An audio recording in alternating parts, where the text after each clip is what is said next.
I'm gladly passing the floor to Franziska Höfe. She's a cultural manager at the Goethe-Institut Ukraine and is responsible for projects of the Eastern Partnership in cooperation with civil society, the special projects to strengthen the resilience of Ukrainian culture, and is a head of the Cultural Transformation Lab. Franziska? Thank you, Alexandra. I would like to welcome you on behalf of the Goethe-Institut Ukraine, and I'm delighted that you are all here with us today. The Goethe-Institut Ukraine has been running capacity building programs in cultural management for over 10 years now. Our approach is decentralization, empowerment, and self-efficiency. Since 2019, we have been doing this as part of our House of Europe project. This is where our Cultural Transformation Lab is located. The House of Europe is a program funded by the European Union and managed by the Goethe-Institut Ukraine, established in 2019 to support professional and creative exchange between Ukrainians and their counterparts in the EU and the UK. The House of Europe team supports Ukrainians during the war, national minorities in Ukraine, cultural infrastructure, and creative cooperation between Ukraine and the EU. We are committed to the preservation of Ukrainian cultural heritage and the development of creative industries. With a total budget of 10 million euros until May 26, we have so far launched 270 open calls and supported more than 8,800 applications from all over Ukraine. In addition to awarding grants, our main focus is on capacity building programs. This also includes the Cultural Transformation Lab, a series of practical education and networking events aimed at supporting Ukrainian cultural managers. Civil society and cultural actors outside of large cities and regional centers in times of war. In order to meet our approach of decentralization, empowerment, and self-efficiency, we work in the Cultural Transformation Lab with a team of Ukrainian trainers who are experts in their field and who design the program themselves, thereby ensuring relevance and actuality for the target groups. This is also the basis for the formats, events, and the publication that we are talking about today. And I look forward to an exciting, inspiring discussion and to exciting questions. And hand back to Alexandra. Thank you, Franziska. I am, in this case, inviting two of my colleagues, Dr. Patrick Seul and his colleague Yaroslav Minkin, who will share with us how they approached the creation of this document and what their experience with it had been. Thank you very much, Alexandra. Welcome everybody, also from my side. I'll start real quick and then hand over to my dear colleague and friend Yaroslav. I will open a short presentation. 1 second, right here. Just to give you a little like insight how we came up with this idea for the roadmap. We also heard already a lot of stuff already from Franziska. I'll just take you on a very short journey through the last 10 years. As we already heard from Franziska, since Euromaidan, we had a lot of different projects, and that's actually pretty unusual for the Goethe-Institut that it's such a long process for so many years, people working together on these topics of cultural development, cultural empowerment, and all that kind of stuff. So I'm myself very happy that I had the chance to learn so much during these 11 years now. And I just will show you some of the things we've did together, and I will also upload all the materials afterwards, because it's still a lot of interesting stuff to read, not only the roadmap, also other stuff. So just to give you a little overview, we started with conferences and roundtables, and in 2015 we had a group of about 40 people, cultural activists, cultural practitioners, and cultural managers from Ukraine who started working together. We already heard that from Franziska, on the topic of decentralization. So how can we distribute cultural development all over this beautiful and big country of Ukraine? And we had a lot of model projects going on in this year. And there's also a documentation about that I will share with you in the chat later on. And from there, we had different small projects, bigger projects. And the climax back then was the Cultural Leadership Academy, where our trainers, and this group is expanding now even, started to train people from cultural administration all over the country to foster cultural development in especially small and mid-sized towns.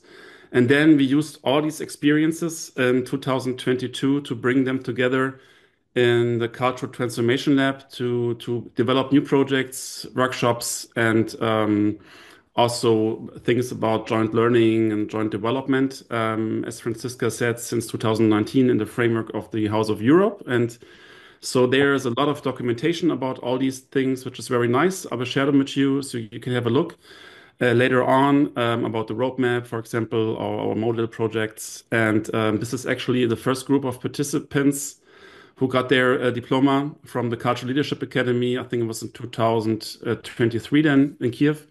2020 and 2021.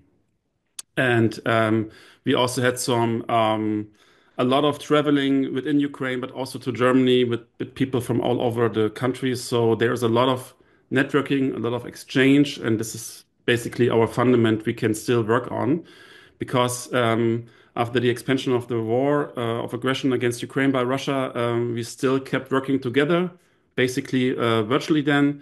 And we had a lot of different formats since 2022.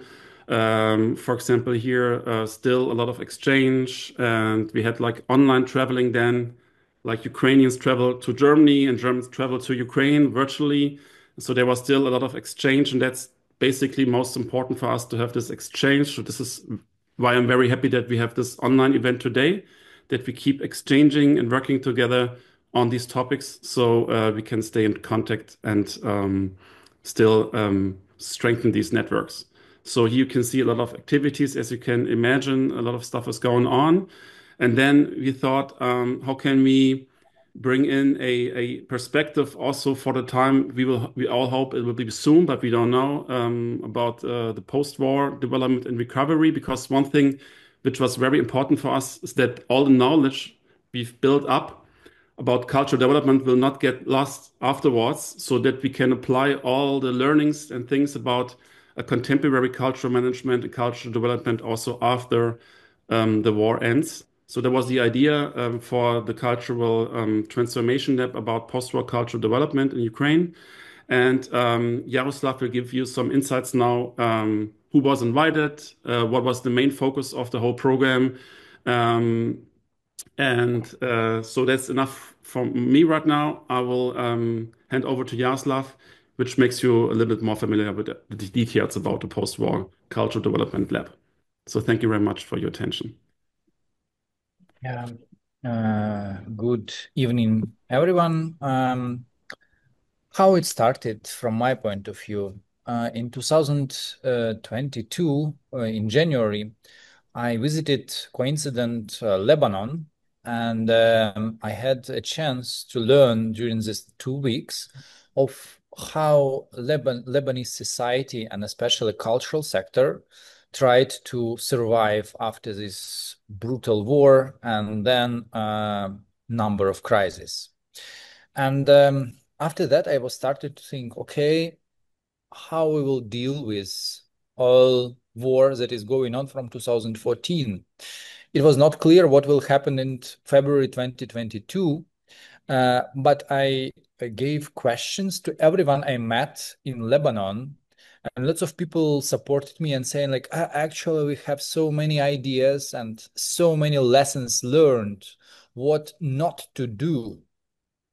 Also, during the last weeks before the full-scale Russian invasion to Ukraine, I also asked a few ex-combatants, veterans, how to be prepared, like how civil society organizations, cultural organizations could be ready for that.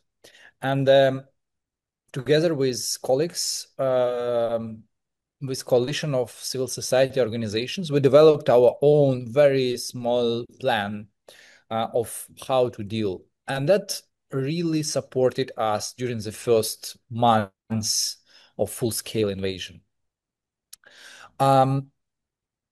Immediately after this big war started in all territory of Ukraine, I started to think, okay, we as civil society, we're doing lots of things as a humanitarian actors now. And lots of cultural institutions were transformed into the humanitarian hubs. Lots of cultural workers started to become like professional humanitarian players. Anyway, if you are a culture and art worker, you have something more than only reacting as a humanitarian actor. And together with Patrick, Julia, and Francisca, we started to discuss, okay, if we will start to learn from other perspectives, from all over the world, maybe it will help Ukrainian civil society to realize that the situation that is now happening, the war that is like this brutal war that is happening against Ukraine, like that we could deal somehow with that. And we started to contact experts from all over the world, in the meaning of from Germany and Eastern Partnership countries like Tamara from Georgia, Shogat from Armenia, also friends from Moldova who didn't manage to share their ideas. We started to think deeper. And we contacted people in Sudan, in Iraq, in Myanmar, and in Yemen, also to ask them and their experience.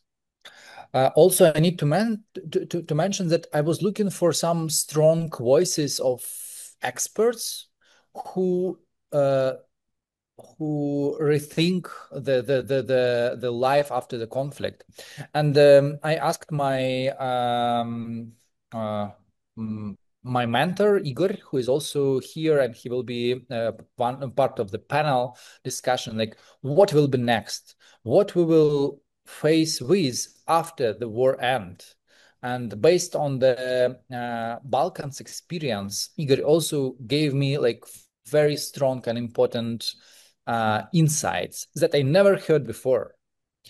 So this roadmap is about future, in the world where actually we can't predict future. That's what I also learned from Alexandra Baklanova. Yes, we can't predict, but we can at least be prepared for some very crucial situations that will happen with us. That because I want to invite you to this discussion, and also I want to invite you to contribute to the already existing map. There are like lots of things to be discussed, lots of ideas to be say in loud. Because from my point of view, everyone who experienced the war and conflict has very, very strong expertise that we need to learn to be more prepared. Thank you.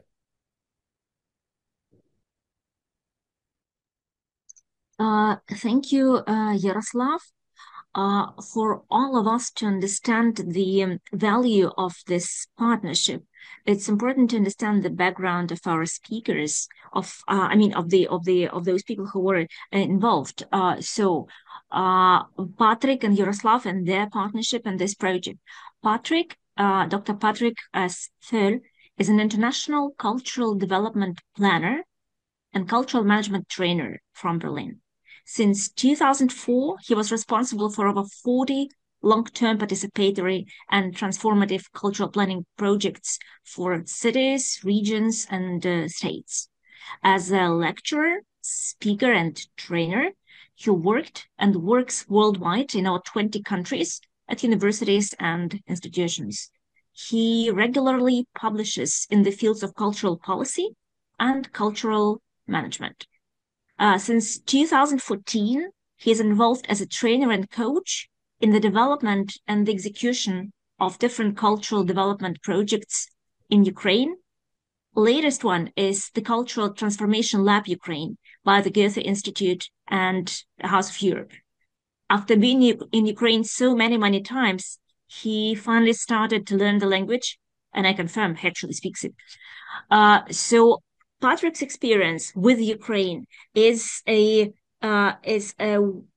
long road that started some time ago, and all of his experience before the full-scale invasion, and already after it was put into this map. Yaroslav Minkin is a cultural activist and human rights defender from Ukraine, founder of the non-governmental organization STAN, and Yaroslav is the coordinator of the activist program Young Diversity Ambassadors. He is a trainer and a facilitator in the countries of the Eastern Partnership and Central Asia in the fields of cultural mapping and strategic cultural management, peace dialogue and social cohesion, participation of youth and disadvantaged groups, cultural diversity, and intercultural dialogue. So we see this wealth of competence and experience and the intercultural mixture of the colleagues who put their work into developing this roadmap. Thank you very much, dear Patrick and Yaroslav. It's an important kind of intro for the roadmap and for the further discussion we're going to have.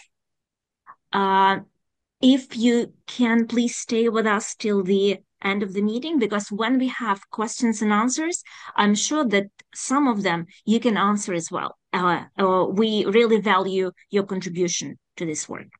Thank you. And we are moving forward, and I'm glad to shift now to the panel discussion that we have designed and prepared for this event to help us dive deeper into the topics in it.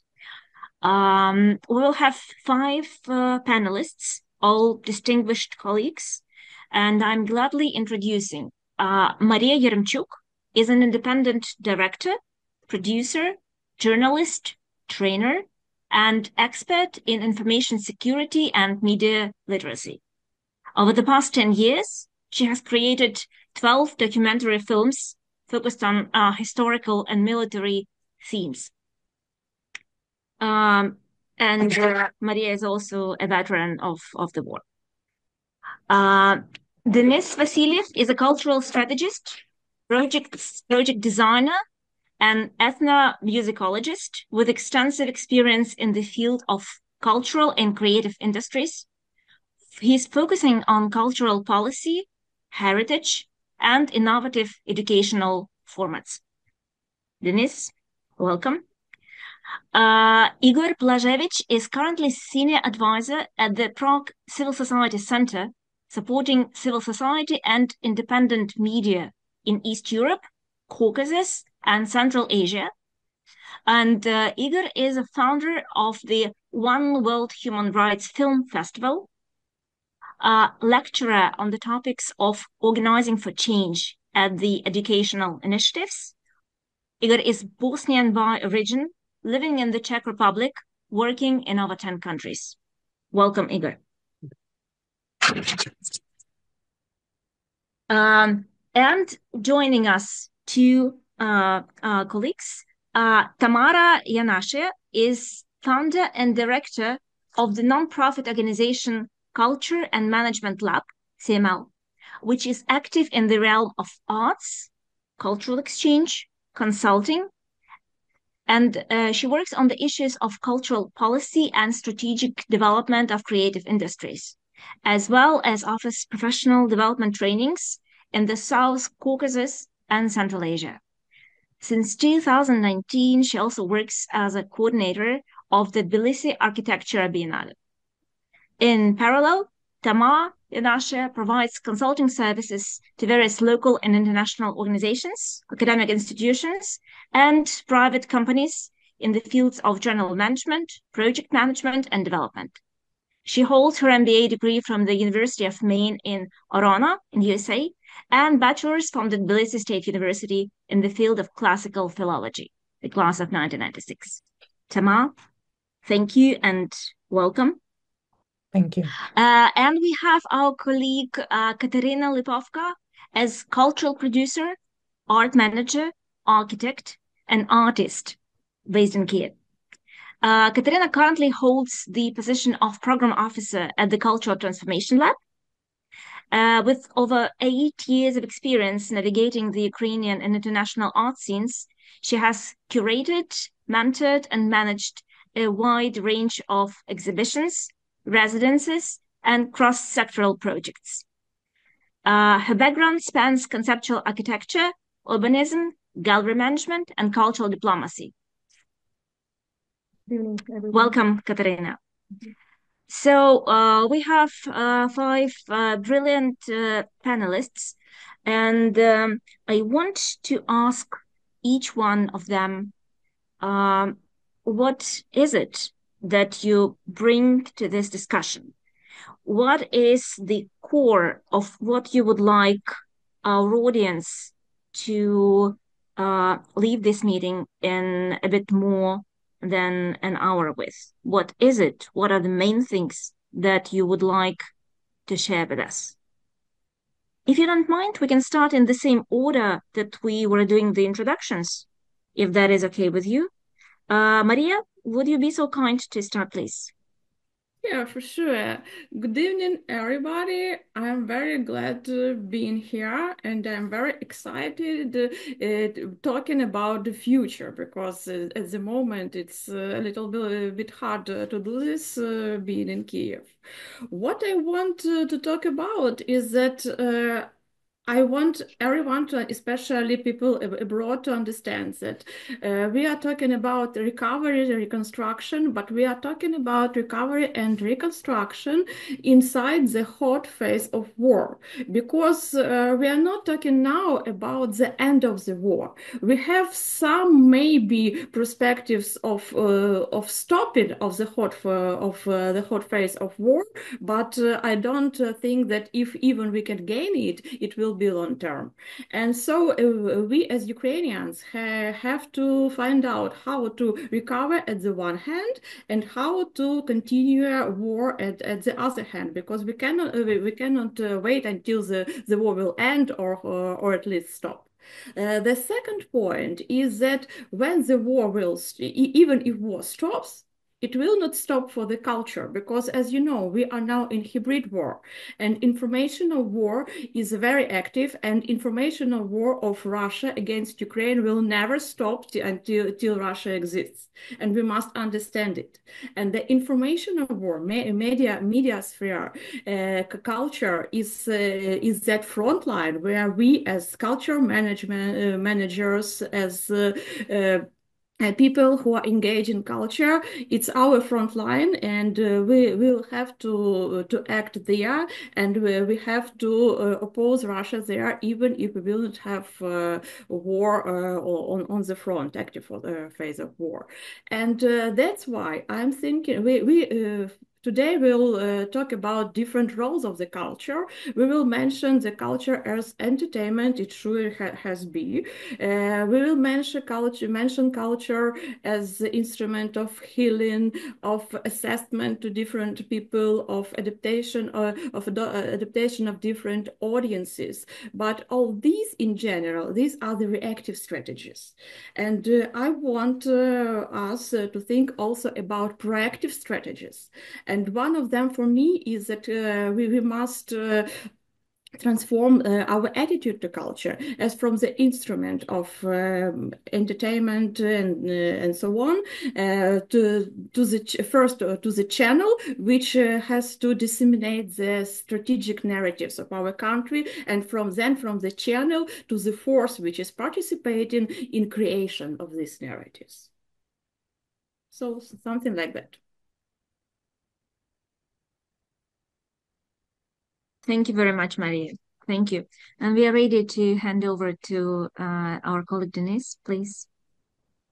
Your main thoughts. Okay, I will share some reflections from the front line of cultural transformation in a time of war. So the first one, that the culture as the only language that can process the pain of this war. So like economic doesn't speak that language, but the culture does. And in the frontline regions of Ukraine, war has silenced many voices, especially those of independent artists who had to flee for safety or survival. What remains is often a politically dependent cultural sector aligned with the local authorities and narratives. These voices, however skilled, are structurally unable to offer deep and truthful reflection. And without honest reflection, there is no healing. We risk something dangerous, simulations of culture, art that is generated to fit agendas, sometimes literally by artificial intelligence and labeled as a community voice. So it never passed through the real human pain. That's why protecting independent artists is not just a matter of funding, it's a matter of collective mental health. Second, a new generation of Ukrainian archetypes is being born right now. We are living through a moment where new archetypes are forming in real time, not manufactured by Ministry of Culture, but lived through action and resistance. From the image of the Cossacks with the saber to the modern defender with the drone, from folkloric cliché to a deep sovereign sense of Ukrainian culture, one that was erased from centuries by colonial narratives. But here lies a danger. Many cultural decisions today are made by those raised within Soviet frameworks with internalized trauma from the World War II and inherited narratives of heroism and patriotism. Without consciousness rethinking, there is a real risk that post-war strategies will be based not on the present or future, but on the outdated mental software. That is why artists must lead this process. Artists who can feel, see, and imagine beyond the residue of the past. So literature, cinema, art, sound, performance, craft, they are already shaping the symbols and myths that will define Ukraine for generations to come. If we don't make space for the truth now, we will pass the trauma forward. Only independent creatives can truthfully commemorate, think about, and preserve the stories of this war, not as the state-ordered narratives, but as a living testimony from within the community. They will be the one who curate museum collections, select meaningful artifacts, and write the cultural memory of this time, of this war. And if we fail to protect their independence, if we let pressure, politics, and funding destroy their voices, we will once again bury trauma instead of transforming it, just as we did it with the Holodomor and the Holocaust and the repressions.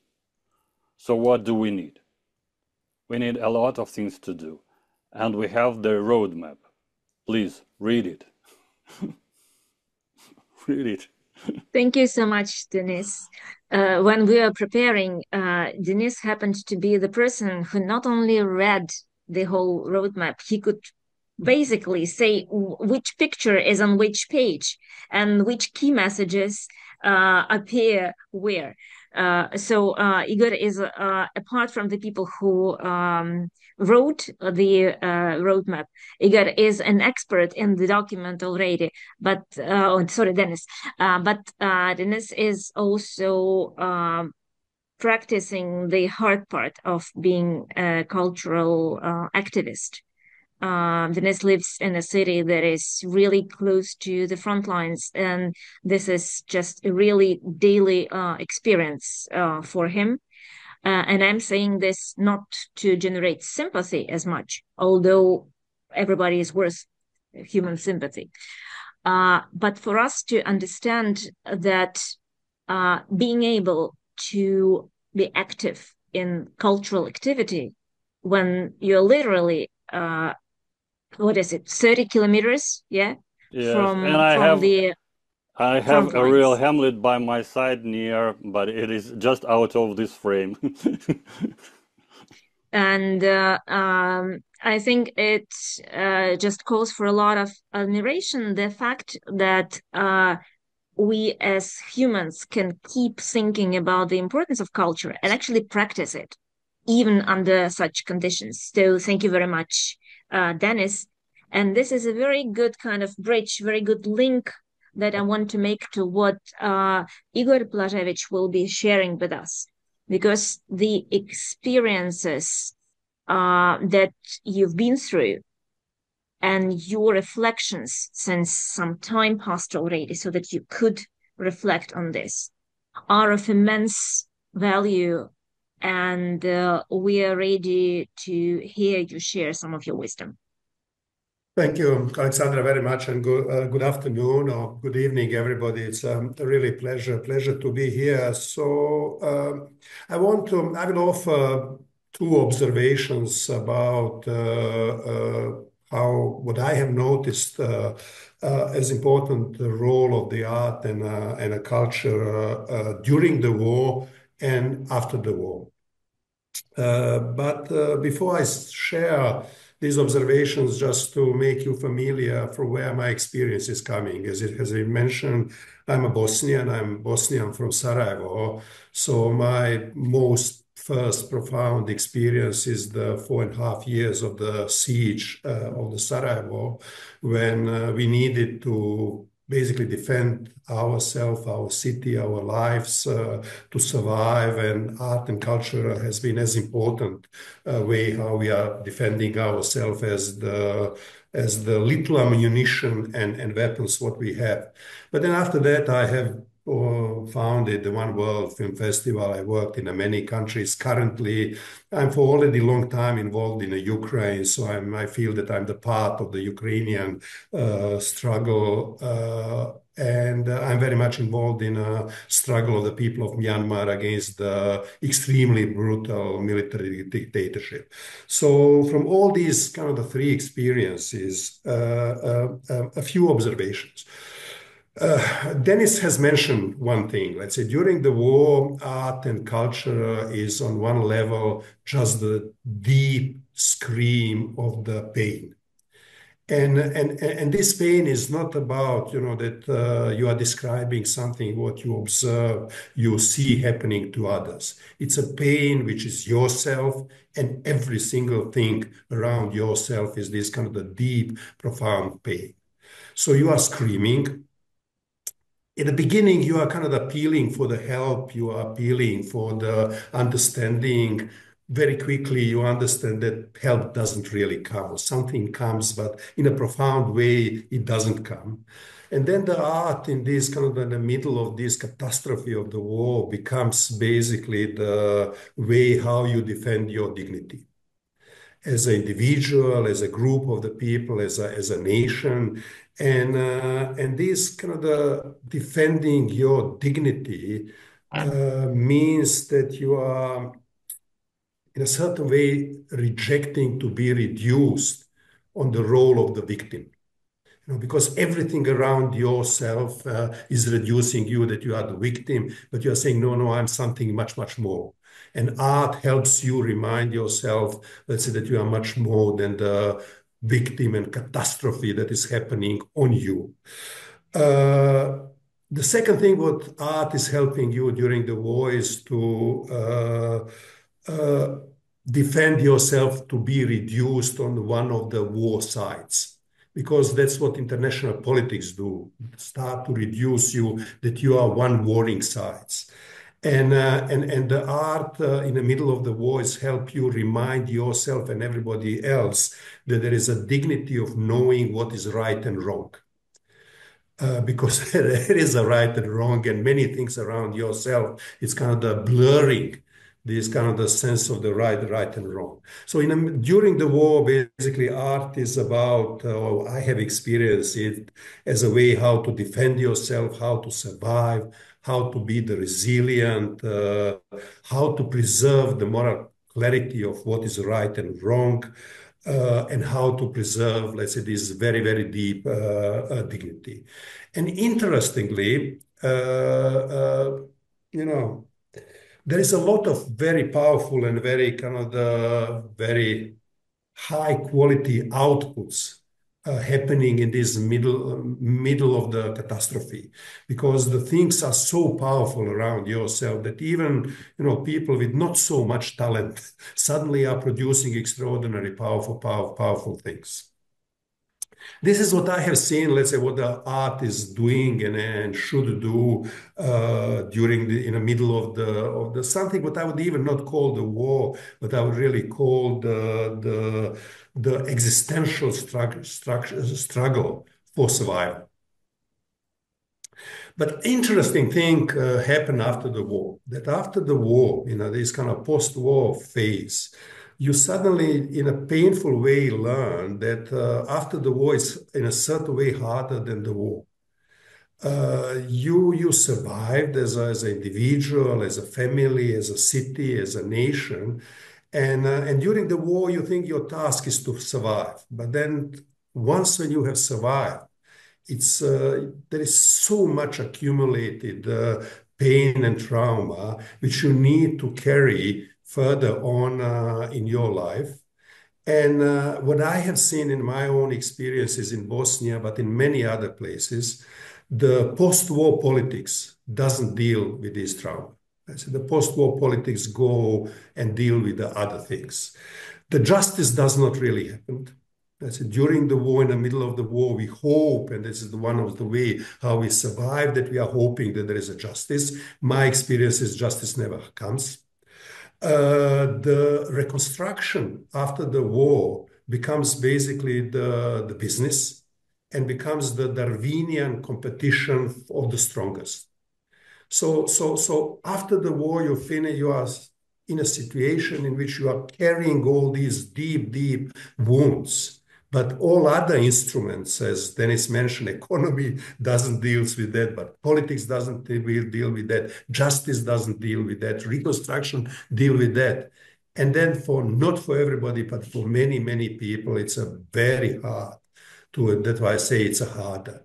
And then the art comes as a storytelling. The storytelling after the war is helping heal the wounds of the people collectively and individually. And it really brings arts back to how Aristotle defined the art, that art is the storytelling, which is bringing catharsis, which means bringing a deep healing of the tormented souls.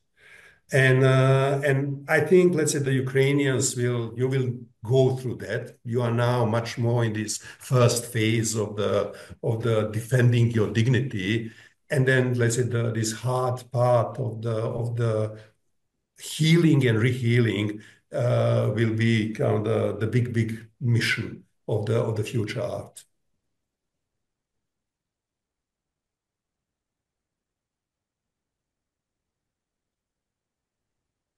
Thank you, Igor.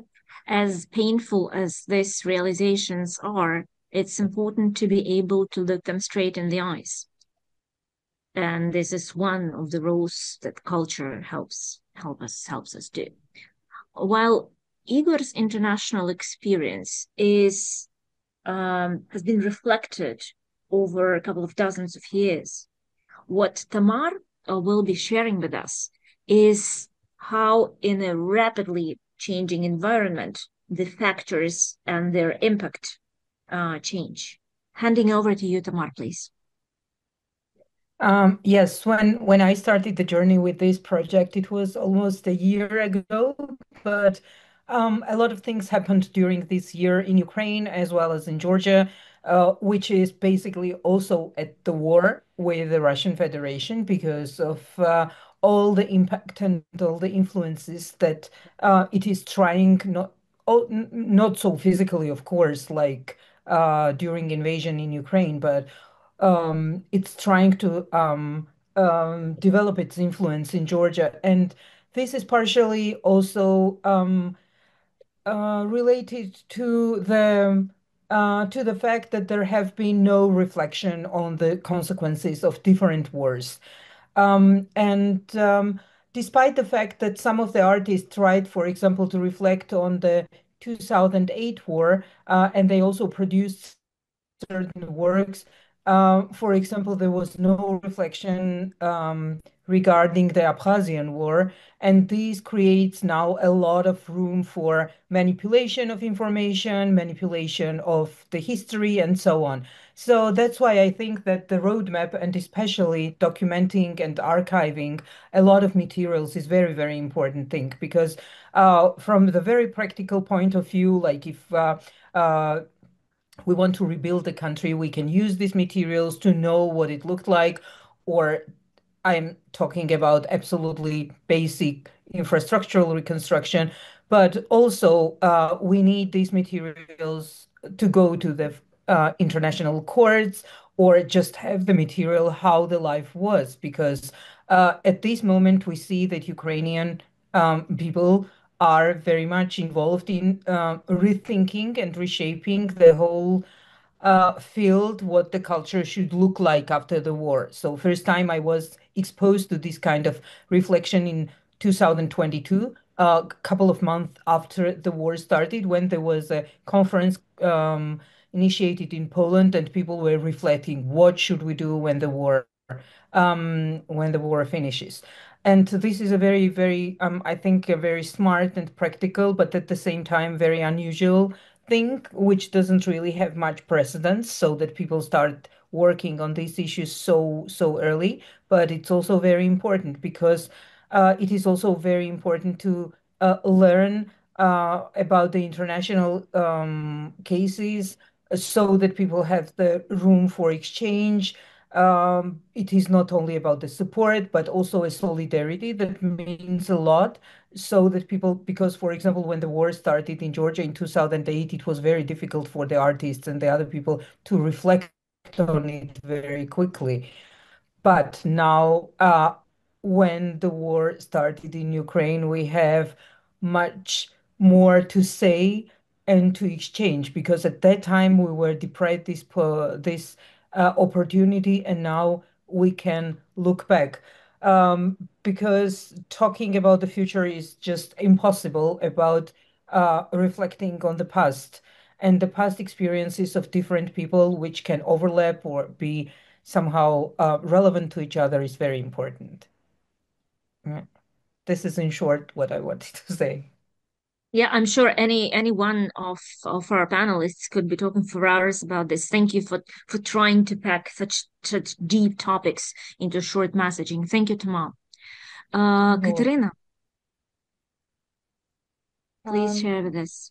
I'm here, I'm wearing two hats. So back then I was a participant of the lab, and so I took a direct part in development of this roadmap. I was in the group that worked with architecture topics. And thank you, colleagues, for your honest opinions. I think in many ways I also have some thoughts that intersect at different levels with yours. The first thing that I would like to mention is that I think that Ukraine must integrate but not dissolve into global society. So we're still in the process of joining the world as ourselves. So our integration into Europe also must be based on visibility without dilution. Our unique identity, our language, history, traditions, and lived experience of our resistance must not be overshadowed, but rather elevated through meaningful international exchange. And like Germany post Second World War, when we must assert our own narratives and shape how we're seen abroad. Over the last 3 years, Ukraine has powerfully shaped its international image. Now, I think our task is to refine it, deepen it, and evolve it from a story of resistance into one of creative leadership and cultural relevance. And in general, cultural diplomacy is its foundation. The second thing that I would like to mention is that art and culture are active agents of resilience right now. And in the roadmap, there was a good definition of the art as a tool for processing trauma and restoring social cohesion. My colleagues already mentioned that in general, arts and culture help people process trauma by turning grief into shared stories and pain into creative expression. And it's also restores social bonds through collective workshops, street murals, exhibitions. So the culture brings communities together and anchors identity when everything falls apart, and allows people, especially youngsters, to see themselves as a part of a living culture and not just a damaged nation. And most importantly, I think culture mobilizes imagination and makes the future emotionally available for people. And this concept will remain with us even after the end of the war. And the third point that I would like to mention is that I think compared to 2023, Ukraine's creative and culture sector became a bit more decentralized, future-oriented, and internationally networked. Initiatives like Culture Transformation Lab shows that planning is no longer theoretical. Communities across Ukraine already rebuilding, shaping interdisciplinary cultural hubs, teams, and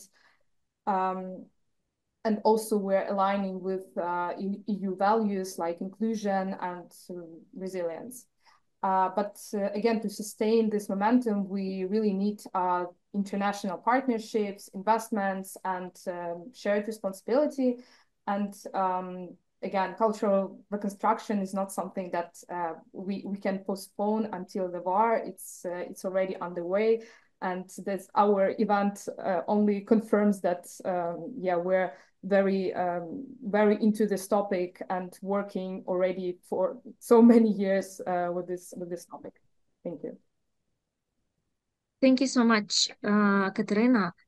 I see that we took a little bit more time now for the messages of the panelists, but they were so interesting and so important to me that I decided not to interrupt them. But what I will do now, instead of asking a couple of my questions, I think we will dedicate more time to the questions that we have in our audience, because I think the audience in this case is more important. It means that I'm ready to open the round of questions from our event participants. We'll try to take them in batches, and our panelists, please show me who will be ready to take which of the questions.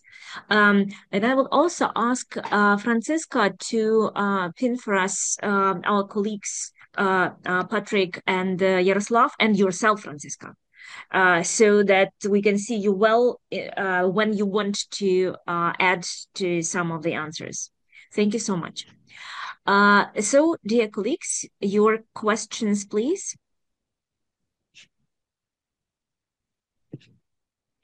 Let's give ourselves some time to think.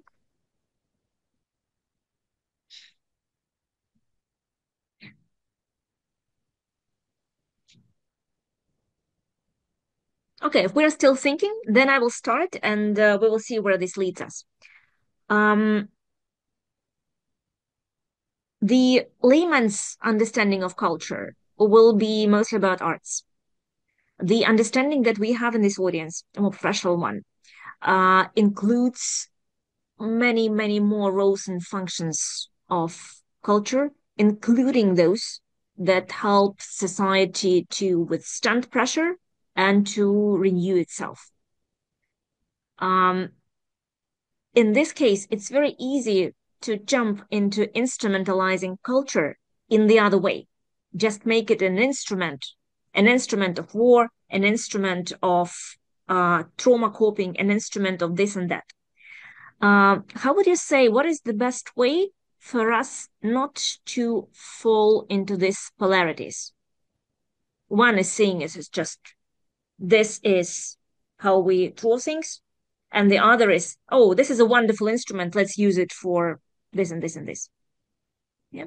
How would you say we can keep the broader and deeper notion of culture itself and not let it be just instrumentalized, even when we use it as instruments sometimes?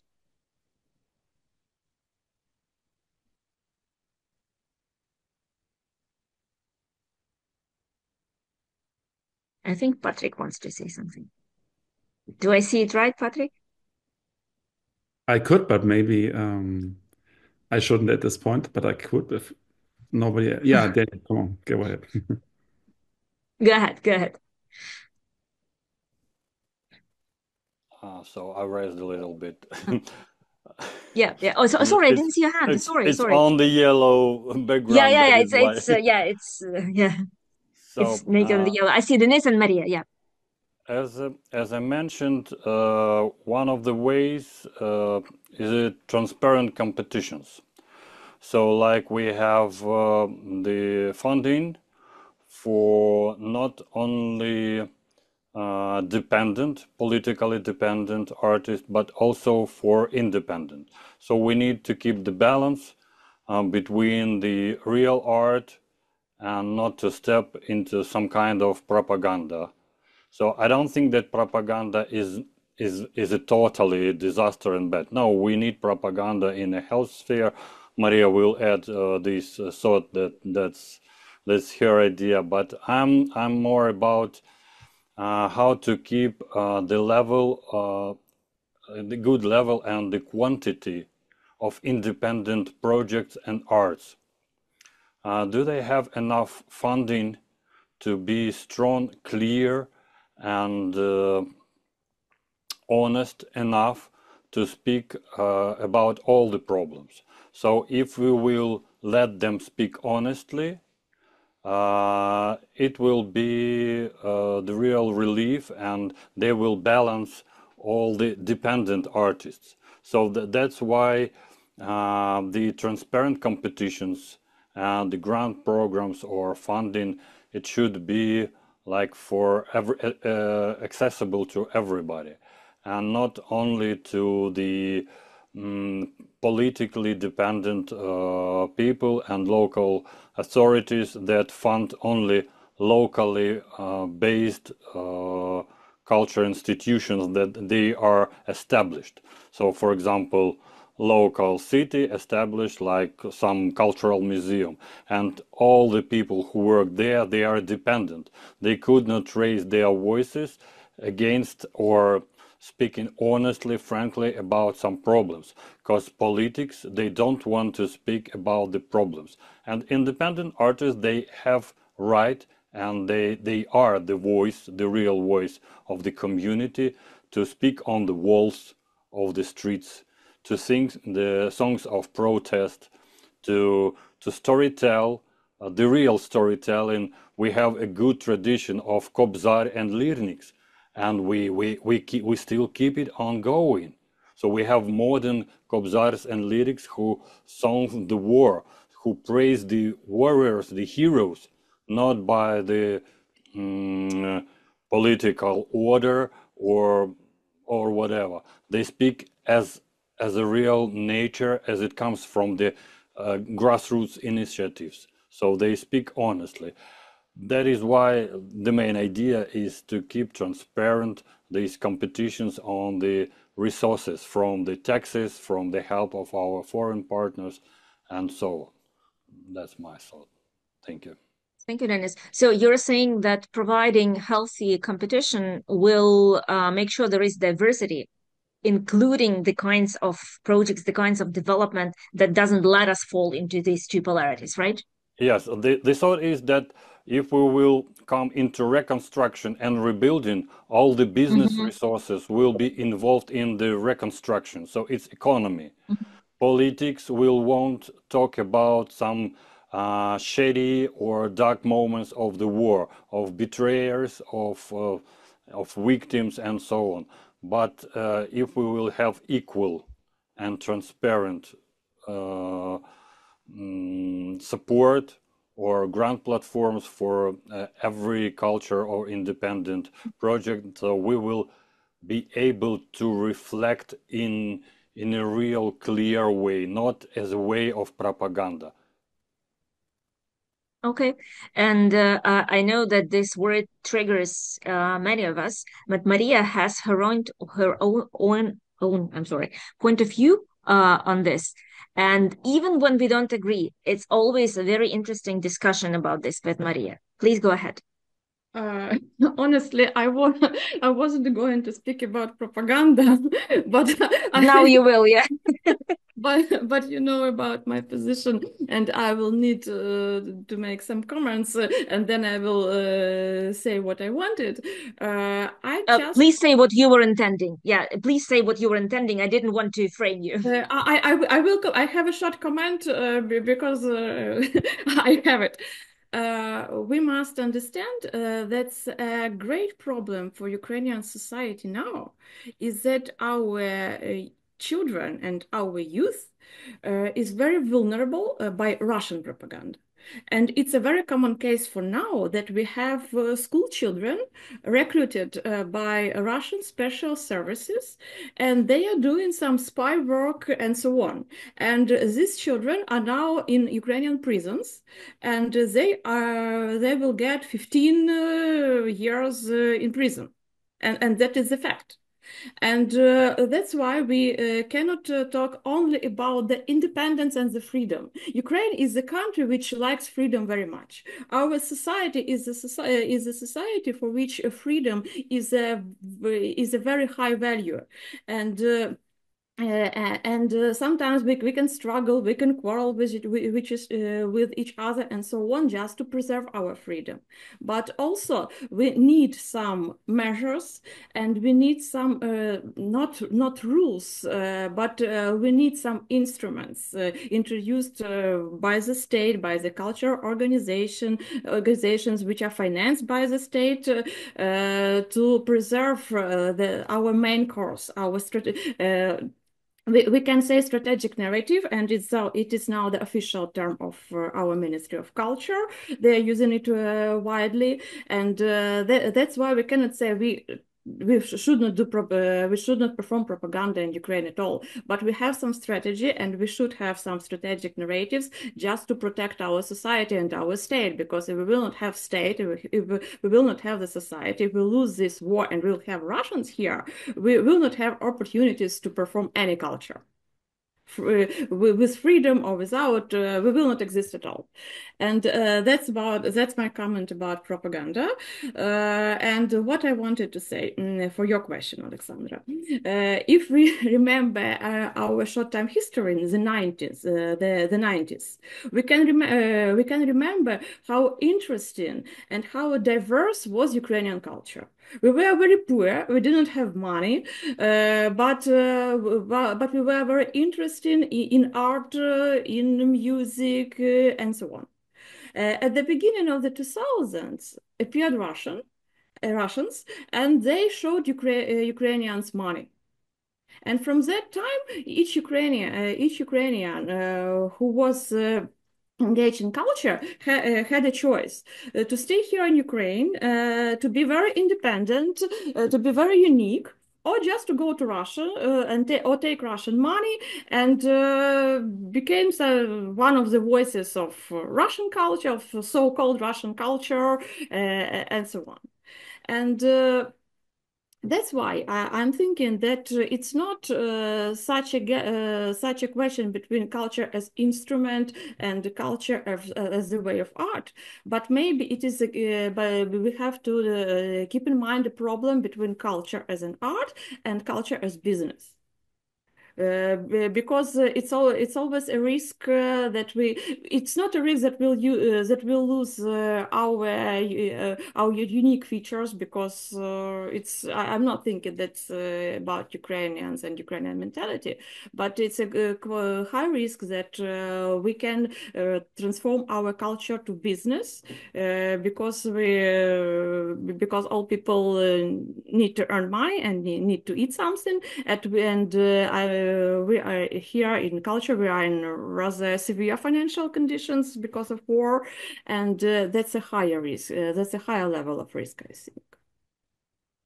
Okay, so you're saying that you would add a third pole, which would be culture is just an economic instrument, Yes, not an instrument, but economic instrument. Okay, got you. Yeah, understood.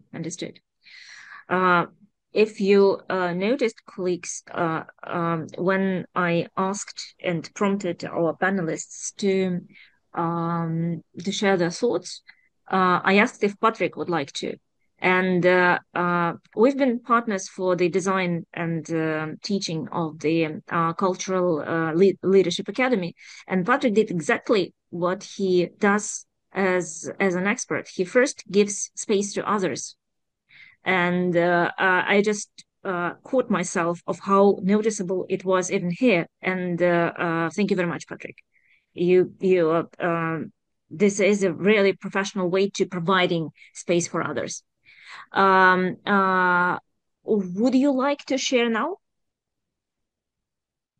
Or somebody else of the panelists would like to jump in while our audience is putting together the questions. Dear members of the audience, if you can give me a sign, just put the hand up so that I see how many questions do we have. We do have one in the comments, but let's it's from Lena. Lena, if you could, if you're okay to voice it, if you're comfortable to say your question in your own words, please.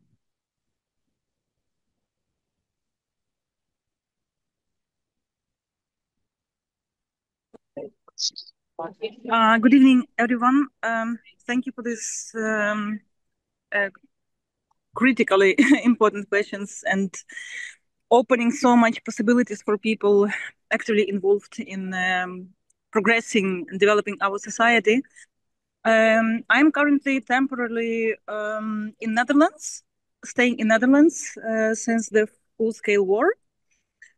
And I'm learning a lot from local social initiatives, because this society used to be very multicultural and quite open-minded, and where I can see Muslim people living next to LGBTQ plus people, and everybody's peaceful towards each other.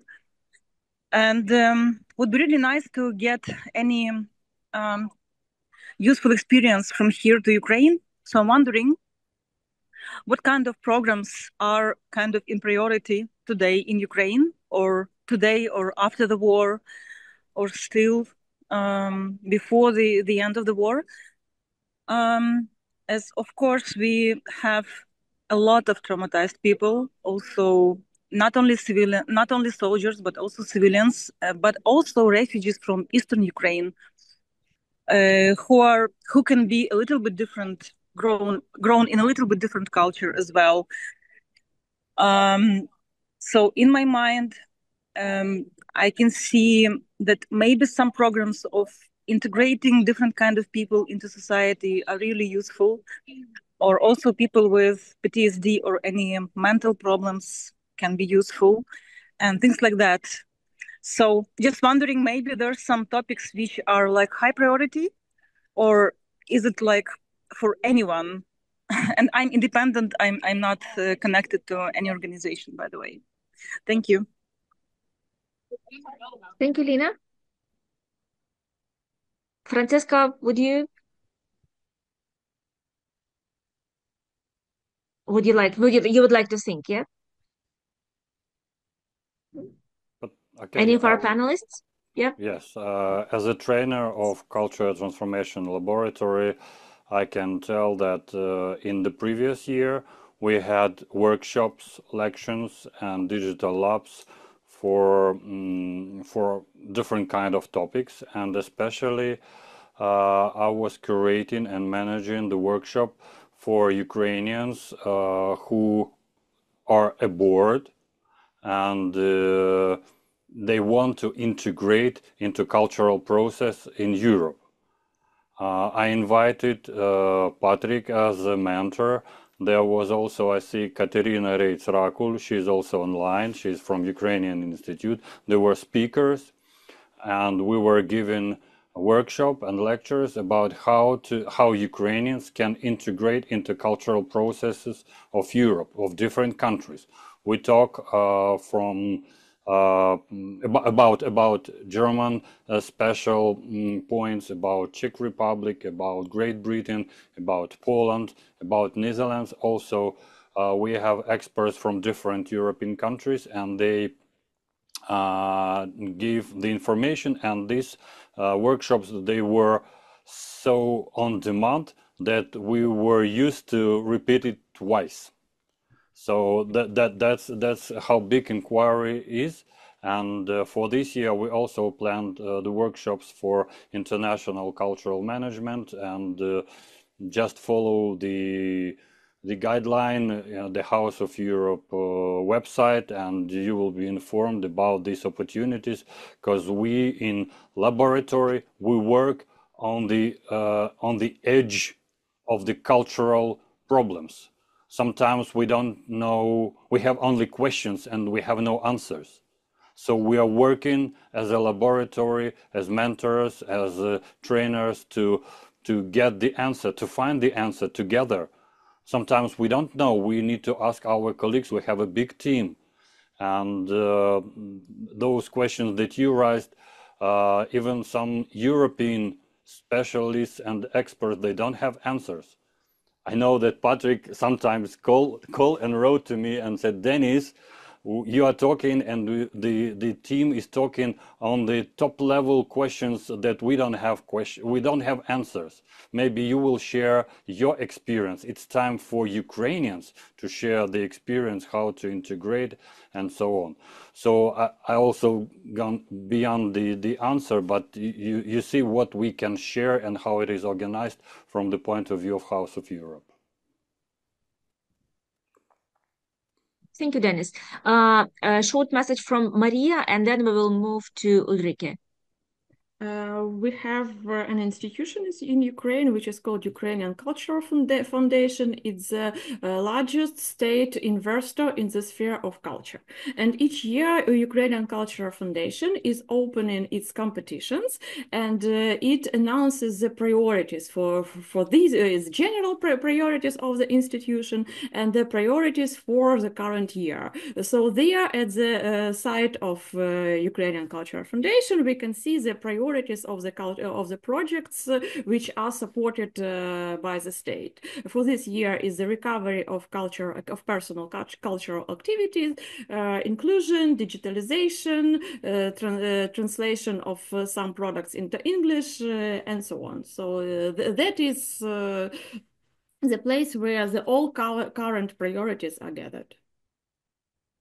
And it's a kind of institution that civil society fought for hard when it looked like that we could use it. And it now has a renewed and healthy supervisory board, and it's kind of trying to get on its feet again. And it's even surprising to many that even in the times of war, and given the state of the economy, state actually pours some money into this cultural grants and competitions. Thank you that you mentioned it, Maria. As much as it's not enough, it's surprising that it exists at all. We have a question from Ulrike. If you would be so kind to voice it. I think you formulated it so well. If you can just voice it in your own words. Of course. Thank you very much. And I really want to thank you so much that you share all your hard experiences with us to learn from them. I'm deeply impressed. And what I wanted to know, what we as an NGO could do to support you more with our network, with our structures. What do you wish, or if you could wish, what do you imagine? How can we work better together, connect you more with other art institutions abroad, for example? And what I'm also interested in, sadly, the conflicts are on the rise globally, on a global level. How can we better link maybe humanitarian aid with cultural initiatives?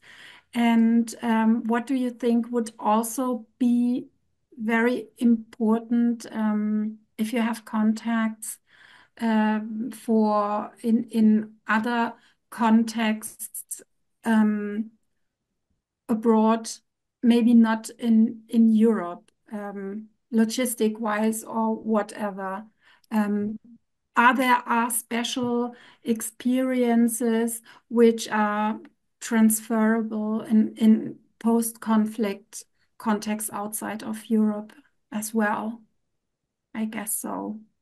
Maybe not all of them, but thank you very much again. Thank you, Ulrike. You even worded it with so much kindness and compassion. Thank you so much. If Dennis, I saw that Igor raised his hand, but very briefly, and I already jumped to the next one. Igor, did you want to add to the previous one, or was it?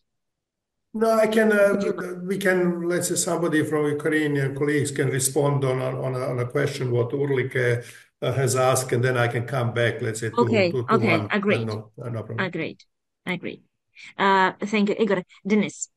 The same I was to Igor, because he is like in conflict before we are now.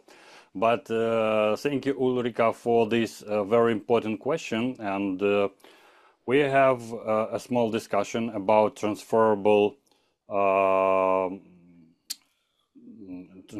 knowledge about how to survive and how to behave. So we have like in war, for example, the first was not a humanitarian support, but an energy support. Because without energy independence, the artists, they could not even ask for support. So the first help was not just the food, not the humanitarian support like clothes. It was independence for the energy, for the blackouts, to escape the blackouts and to escape the lockdown of the connection like internet. So the satellite internet or optical internet independent from the energy, that was crucial for mostly all of arts and for connecting and continuing the non-stoppable reflection. That was the most I think valuable for all the cultural institutions, especially here in Zaporizhia. I'm talking as the coordinator of a museum cluster. So we were all shut down because we were out of energy. And when we get the generators, when we get the gas, when we get the EcoFlow power station and so on, we were able to continue our work to document the war, to record it, to do the post-production, to film it, to do the interviews, to film. So that was some kind of energy independence. And then we came to the other step. It's financial independence.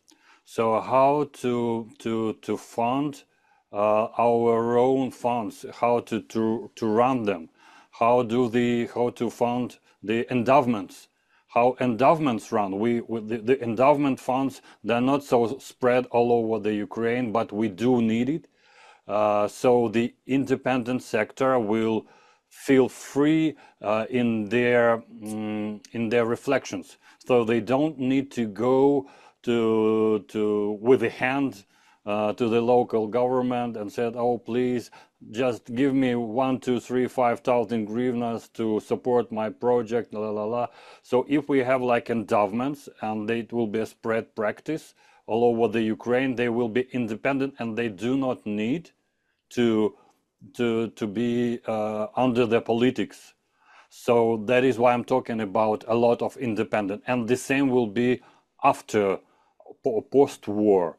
So only independent projects will talk honestly about the war, and this is the experience that we can share all over the world, how to be and stay independent, even in the state of war or after the war.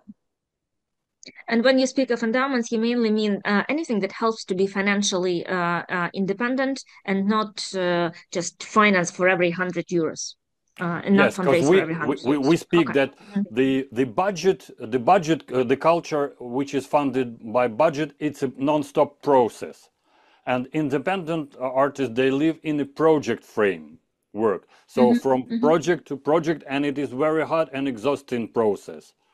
It's better to have like money from politics, but every month you have a salary on your Visa card and you don't need anything to be worried, and but you are selling your soul, and you are doing what you are obliged to do or under the frame, under the contract. And independent art, it's quite another thing.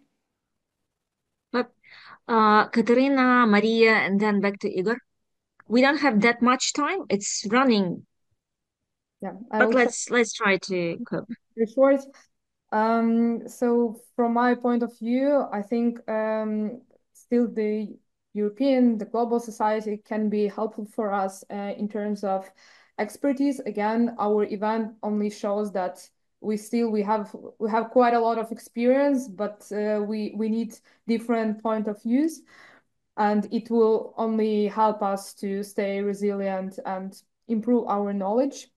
Also, I think we need to like shift from the aid to partnerships. So we're very thankful for the support that the global society gives us, but we just don't need just an aid, but rather long-term partnerships. And quite often, because of legal barriers, it's not that easy to collaborate internationally. But we're extremely eager and open for these collaborations, and the more we will have them, the better the results we will get.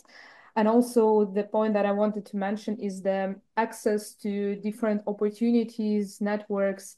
Again, Ukrainians are super active, and I know I'm applying for different opportunities abroad, and all the time there is a huge demand from Ukrainians, but still sometimes I'm feeling that we don't have the access to some certain information. And whenever you feel that you're ready to share some opportunities with your Ukrainian colleagues, partners, I think it would be very helpful and supportive too. Thank you. Yeah, I want to support my colleagues and also mention that really Denise talked about the independent artists, independent organizations, and sometimes it's very hard for us to compete with larger Ukrainian organizations or institutions because we do not have budget for our operational activities, and sometimes we are measured by the experts, by the donors for the number of of staff which is working, but we do not have staff working on salary. We have project and then we hire staff, and it's very hard question for donors to pursue donors that we can perform this project. So I will be very grateful if our organizations, our applicants will be judged for their previous project, for the work they have done and for their sustainability, but not for their numbers in their financial reports for the last year, because sometimes they are irrelevant to the reality. And about the second part of your question about what can we bring to the post-conflict concept, I can say that we can make everyone in the world, I guess, to think, if I am ready to protect my country, to which measure, to which level I am ready to protect my country now, because we are living in the post-industrial world, and we are living in rather a good level of welfare, and war means that you should that you should lose everything, that you can lose everything, and then you can lose your life. You can lose your relatives, you can lose your close people, you can lose your friends, and what is better? What should I do? To struggle, to fight, to go to the front line, or to support the army, or I should just tell our politicians, just give up, let's just give up the war, just lose it, and that's all, or I should keep everything I have, take my family and go somewhere to other country and to stay here and to wait. I'm always saying that you cannot run away from the war. And it's that question which I think all what we are doing here in Ukraine it's a good question for everyone to think about it. Thank you, Maria. It's never easy. Given that it's 28 minutes past, I would propose that we make this round of final remarks from our panelists. Something that you would want our audience to leave with. Let's try to pack it into kind of 30 seconds to 1 minute. Those who are ready, you can give me a sign. I can Yeah, start by saying that I would like very much that you Ukrainian friends understand that the world is bigger than Europe, Canada, and United States. You are very, very focused for understandable reasons to Europe, Canada, United States, because that's from where you can get assistance for your survival struggle.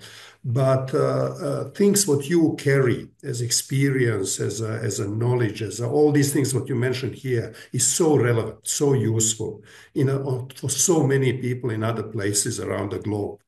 And if you will find some additional, human, emotional, creative, and other capacities to also kind of invest in these other parts of the world, which are in the very same struggles as you are now, you will maybe not get the weapons from them, maybe you will not get the financial support, but you will get enormous amount of the emotional support.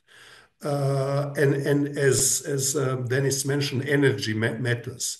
So this is kind of the appeal or kind of the advice you can start also maybe by starting really to build up the international big festivals in the different types of the art, which will be the top most important festival happening in Europe with ambitions to be the global one. Really, that you make yourself the center of the global things. So on the top of everything what you are doing, I'm making one more challenge to you, and recognize that the world is bigger and that you can give a lot to the world. And if you give to another parts of the world, you will get it back. Thank you, Igor. Who is ready to jump in? Patrick, and then Tamar. Patrick. Yeah, I just want to underline what Igor said. I think that that's what I'm repeating. Dennis also said it before. I think there's so much knowledge and there's so much skills in Ukraine concerning transformation, resilience, and all these topics, which I benefited now for 11 years. And I think we still have to work on also reflecting on what Ulrike asked, what can we do? So what we can do is actually just trying to keep these connections going and find useful ways of working together. I realize it's really hard now to do that because I'm from Germany, so Germans, I mean, even if it's in the press all the time and the conflict and the war and the Ukraine, Trump, United States, every day, it's very abstract. It has become as abstract again for many people. That's what I realize when I talk about Ukraine and Germany, for example. And I think this is something we have to do together as the people here who are actually involved all the time, that we have to think about ways how we can really connect in a sensible way. So that, for example, I can convince people from communities in Germany to work together with Dennis, the Sister Cities program and all that kind of stuff. So that's what we try in this cultural transformation lab, and that's what we are still should go on to do in the future. And we should also use this roadmap, for example, because it's a good collection of topics. Again, we have so much publications, so we should use them also to make that more public, for example, in Germany or in other countries. So this is something I can contribute, and I keep trying, but it's actually pretty complicated. So I think that's something we only can do together. So I'm really thankful for this round of people every day, and I think we should just continue trying to make useful contacts and networks. Thanks. Thank you, Patrick. Tamar?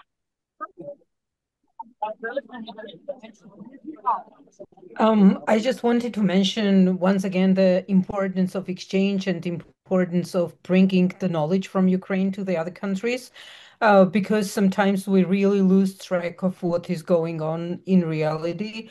Also because of the very extended period of time that the war started and is still going on. For example, we had this year a fantastic opportunity to participate in the Zmina rebuilding project, which was also about bringing Ukrainian culture into different countries, because we could not come to Ukraine itself. I wish I could, but so there are some alternative ways. And this was a project that we presented at the Architecture Biennial. It was about the archival materials of the Dovzhenko Center, Dovzhenko Archive, about how the infrastructures were built in the Soviet time. And this one definitely one of the highlights of the Architecture Biennial. So I would encourage everyone to participate in the projects like that. It was technically super difficult in terms of reporting, how the money was distributed, so on, so on. But if the wish is there, everything is possible. So I think we really need to learn much more from Ukraine about how we can go on, how we can find some new methods of participatory projects also, because now everyone is participating in arts and culture at different levels. So this would be my biggest wish. Thank you. Thank you, Tamar. And thank you for taking upon yourself to organize it. I can't even imagine how difficult it was, but I'm sure it was very important. Yeah, it was just the technicalities, but I mean, content-wise, it was really great. So I'm very thankful to this opportunity that we had, and yeah, the public was very interested. And you could see that mission is accomplished. Yeah. I see Yaroslav. Yeah. Yeah, Please. I want to say my learning point from the 2014 when the war started. Millions of 1.5 million of internal displaced people came to different parts of the country. And from my point of view, one of the most important things that we Ukrainians need to remember that we are part of European society. We don't need to ask for, I don't know, for something. We just need to participate, fully participate, and to share our vision, like in the same way, like Georgians, like Armenians, like other people who are struggling from all these neo-colonial regimes. And from my point of view, we need to remember that like we are we are those who can influence. We are not askers. We are not those who are like bargain for help. We're those who are changing our lives. Thank you, Yaroslav. I don't want to call people out, so let me know if anybody else of the speakers wants to share. Yeah, I see Maria. Yeah.